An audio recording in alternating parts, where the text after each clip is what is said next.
Presidential nominee Mike Pence, he is expected to speak soon at the convention, and we'll be carrying that live when he takes the stage for you. Yeah, but first, Governor Scott Walker's speech. How did that go over? Our political reporter Theo Keith live in Cleveland for us tonight with more on that. Theo? Steph, the reaction was pretty positive to it. The governor came running out onto the stage, and he decided not to use the podium. If this was going to be his reintroduction to national voters, well, he was going to show that he was ready for the fight. There was even an audience participation portion to his speech. Amid calls from a lot of the delegates that Hillary Clinton ought to be jailed over her email scandal, Governor Walker went there. He also endorsed Donald Trump. Donald Trump is standing with the American people. We want a leader who is not afraid to take on the mess in Washington. Donald Trump knows that there is a better way forward. The simple truth is, liberal Washington insiders created our problems. And Hillary Clinton is the ultimate liberal Washington insider. If she were any more on the inside, she'd be in prison. That was no doubt the line that Governor Walker wanted everybody to remember about his speech. Of course, this was the same stage where Republicans held their very first presidential debate of this cycle last August. Walker, then a presidential candidate, was on that stage. Tonight he was trying to cast about his political future, talking about his record and what might that political future be.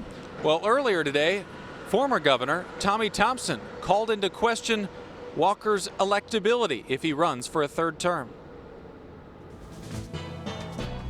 Governor Scott Walker is visiting several state delegations in Cleveland, fueling talk of another presidential bid in 2020.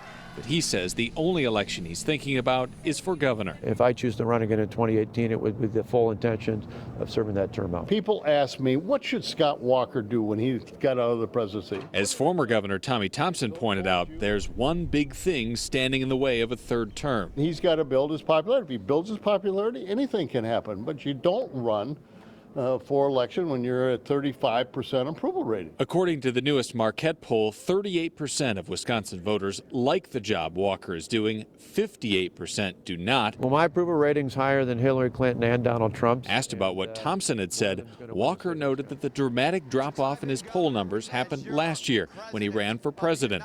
Walker says he would not make another White House bid while he's in office as governor. You see where the changes were in the polling. It was directly reflected to people being frustrated, I guess, in terms of our decision to run for president.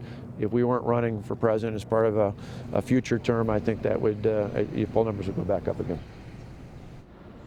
Political observers like to talk about how Walker and Ted Cruz may be potential rivals in the 2020 race. Walker denies any of that, but it is interesting tonight that Walker endorsed Donald Trump and Ted Cruz declined to do so.